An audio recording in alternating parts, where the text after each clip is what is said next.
महाराज, एक व्यक्ति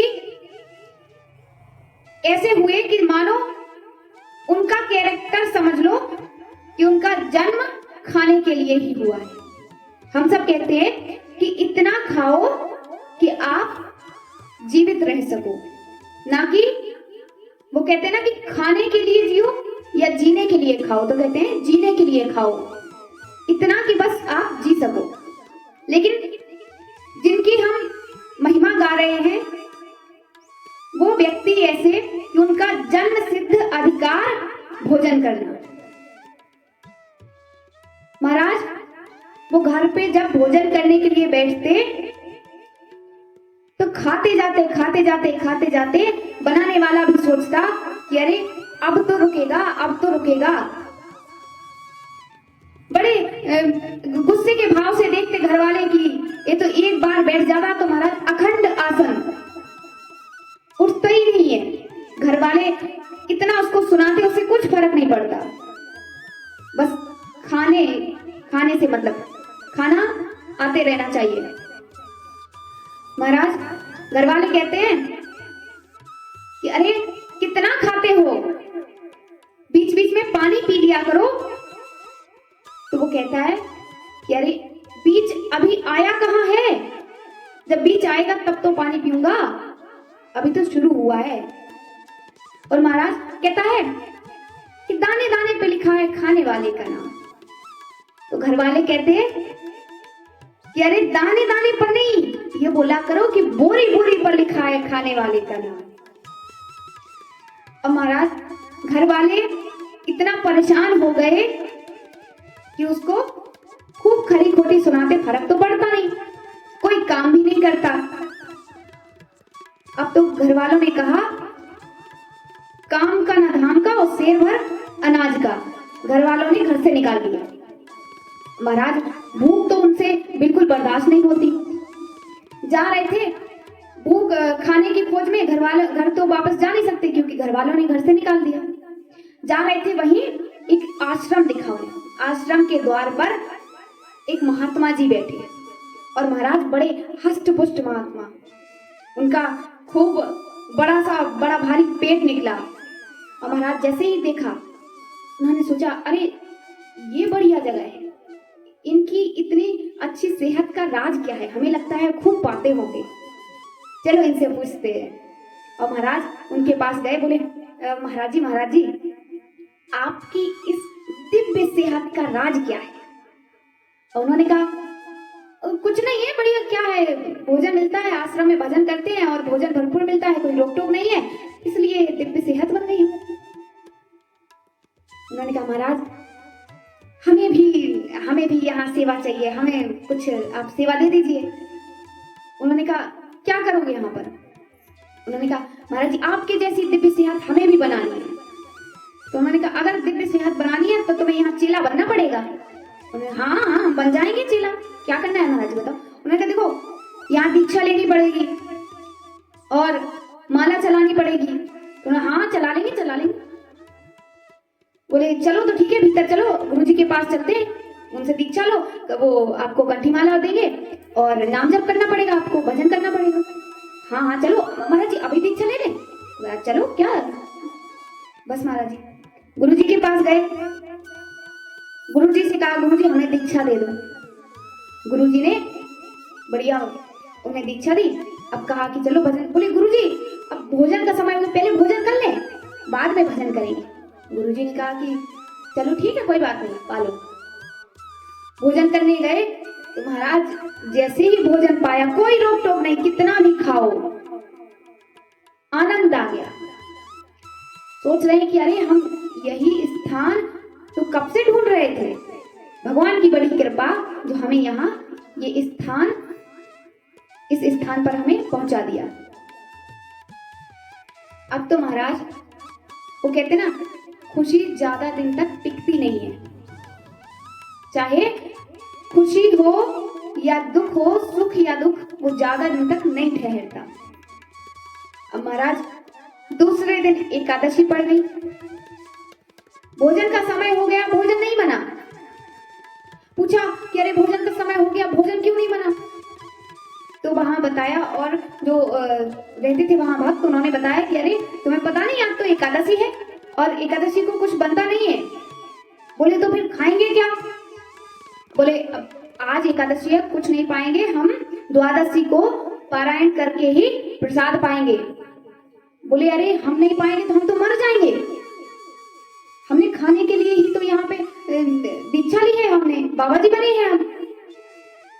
तो महाराज गुरु जी के पास गया, बोला गुरु जी हम पाएंगे नहीं, हम भोजन तो हमें चाहिए चाहिए, अगर हम कुछ खाएंगे नहीं तो हम तो मर जाएंगे। गुरु जी से जिद करने लगा। गुरु जी ने कहा चलो कोई बात नहीं, भूख लगती है तो एक काम करो, तुम अपना यहाँ से राशन लो और बाहर जाओ, बाहर जाकर अपना खुद से बनाओ और पाओ, क्योंकि आश्रम में तो बनेगा नहीं। उन्होंने कहा ठीक है हम कर लेंगे। आश्रम से सारा राशन लिया और गुरुजी ने बोल दिया कि बहुत खाता है तो इसको 2 लोगों का भोजन देना। अब वो भोजन जो राशन था वो लेकर चला गया और महाराज जंगल में गया। तो लेकिन गुरुजी ने एक चीज कही थी कि तुम्हें भोजन पाना है तो भगवान को भोग लगाकर ही पाना, पहले भगवान को भोग लगा देना फिर तुम पा लेना। उसने कहा ठीक है। जंगल गया, भोजन प्रसादी बनाई और याद आया कि गुरुजी ने कहा था कि भगवान को बिना पवाए नहीं पाना है। तो कहने लगा महाराज कि गुरुदेव के ठाकुर आ जाओ और भोजन पा जाओ। अरे मेरे राम जी आप आ जाओ और भोजन पा जाओ। अब राम जी नहीं है, राम जी नहीं आए। अब उसको तो इतनी भूख लगी है तो क्रोध आ गया। महाराज गुस्से से कहता है आ रहे हो कि नहीं आ रहे हो?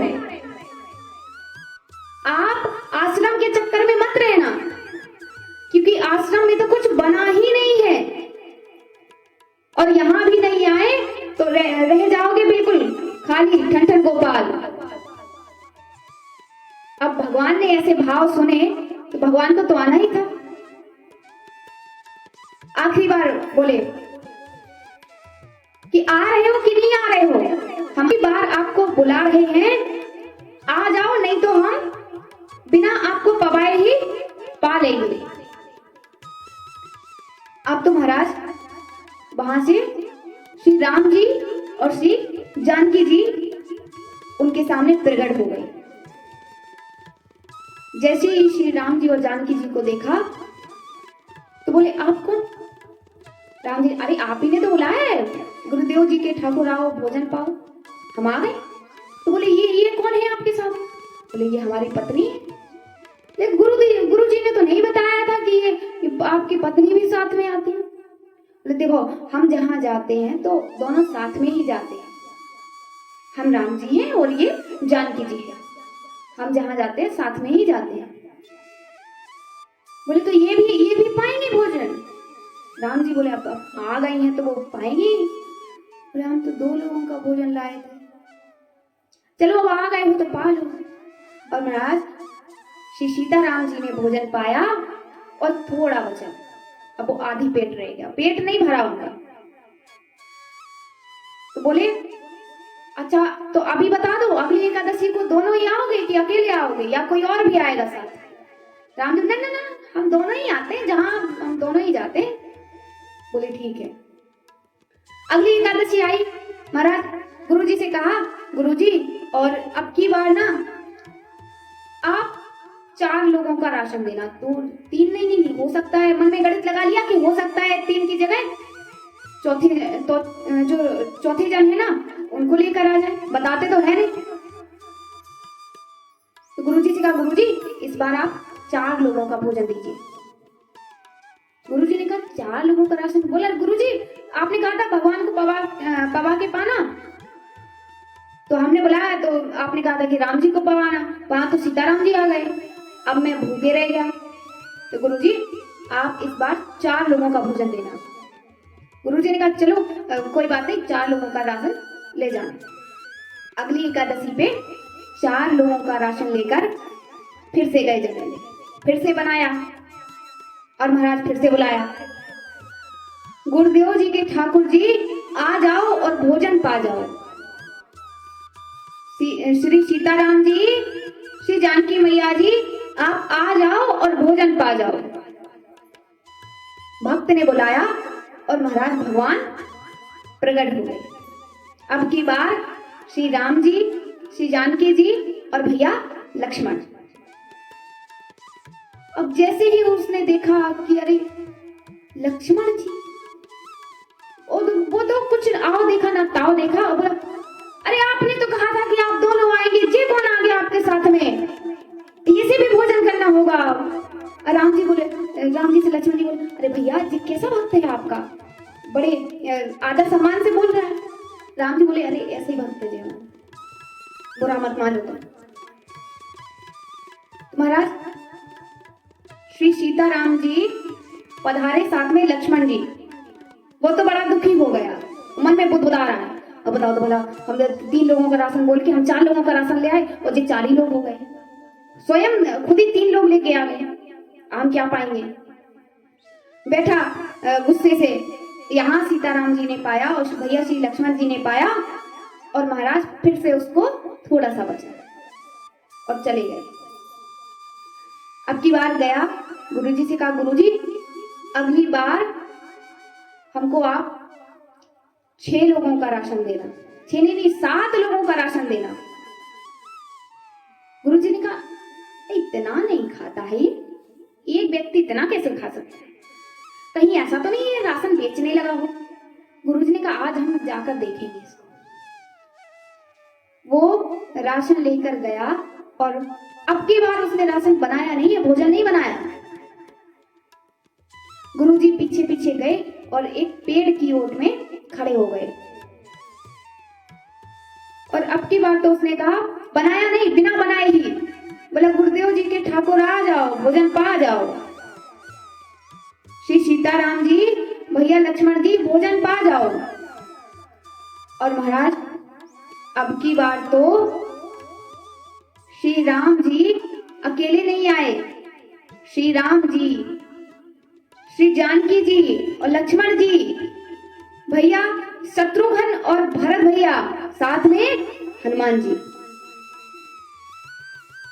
अब तो महाराज जैसे ही इतनी बारात को देखा उसको बड़ा क्रोध आ। राम जी कहा जाओ, बताओ कहाँ है भोजन, पा नहीं भोग लगाए। कैसा भोजन? बोले अरे आपने बोला ना भोजन पा। कैसा भोजन, जब हमें मिलना ही नहीं है तो क्या बनाए, वो रखा है बनाओ अपना खाओ। आपने 6 लोगों का राशन लेकर आए थे, तुम खुद ही 6 लोग आ गए। राम जी बोले चलो कोई बात नहीं, हम बना लेंगे, हम पा लेंगे, तुम बैठ जाओ। अब वो बैठा, अब वो बुदबुदा रहा है, अब बताओ तो अब तो हमें मरना है, कल की द्वादशी देख नहीं पाएंगे, अब बताओ तो 6 लोगों का राशन ले आए, जो खुद ही 6 लोग चले आए, हम क्या करेंगे। गुरुजी दूर से देख रहे, गुरुजी को कुछ नहीं दिखाई दे रहा। यहाँ श्री जानकी जी चूल्हा जला रही हैं, हनुमान जी कूद कूद कर लकड़ियां बीन कर ला रहे हैं, श्री लक्ष्मण भैया अमनिया काट रहे हैं, भोजन बनाने की तैयारी चल रही है। लेकिन ये सारा दृश्य गुरुजी को नहीं दिखाई दे रहा, और गुरुजी दूर से देख रहे हैं, ये बना क्यों नहीं रहा।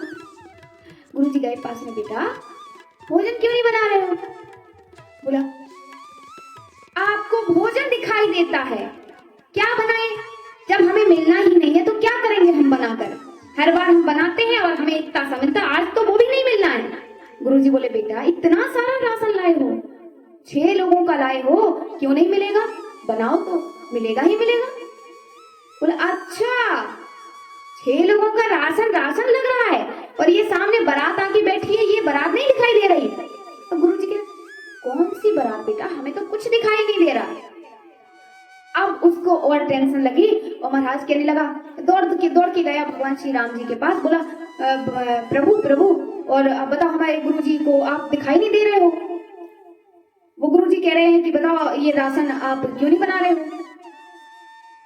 राम जी ने कहा हम आपको दिखाई देंगे, आपके गुरुजी को दिखाई नहीं देंगे।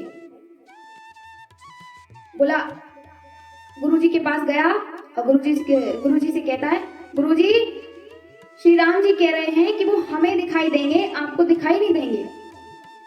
अब गुरु जी के नेत्र सजल हो गए और गुरु जी की आंखों में, जो सच्चा शिष्य होता है वो कभी गुरु जी की आंखों में आंसू बर्दाश्त नहीं करता। और महाराज दौड़ते हुए गया और श्री सीताराम जी से कहता है कि भगवान आप गुरु जी को दिखाई नहीं दे रहे, यहाँ हमें भोजन नहीं मिल रहा है और गुरु जी सोच रहे हैं कि हम चोरी करते हैं। अब तो हमें आगे कुआं पीछे खाई, हमें तो मरना ही मरना है। आप कृपा करके गुरु जी को दर्शन दे दो। राम जी ने कहा बेटा आप जितने सरल हो उतने सरल आपके गुरु जी नहीं है। तो उसने कहा कि भगवान हमने तो ये केवल भोजन के लिए बाबा जी बने थे, लेकिन हमारे गुरु जी तो दिन रात भजन करते हैं, वो तो बड़े सिद्ध महात्मा हैं, आप उनको दर्शन क्यों नहीं दे रहे।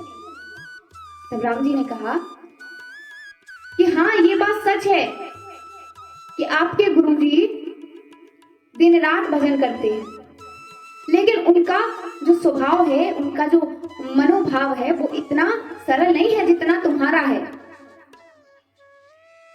उसने वो राम जी के चरणों में गिर पड़ा और उनसे विनती करने लगा कि आप हमारे गुरु जी को दर्शन दे दें। राम जी को भी अपने इतने प्यारे भक्त पर दया आ गई, तो राम जी ने अपने पंचायतन दरबार के उनके गुरुदेव जी को भी दर्शन कराए। भक्त के कहने पर श्री गुरुदेव भगवान को भी पंचायतन दरबार के श्री ठाकुर जी के दर्शन हो गए और गुरु जी का जीवन भी कृतार्थ हो गया।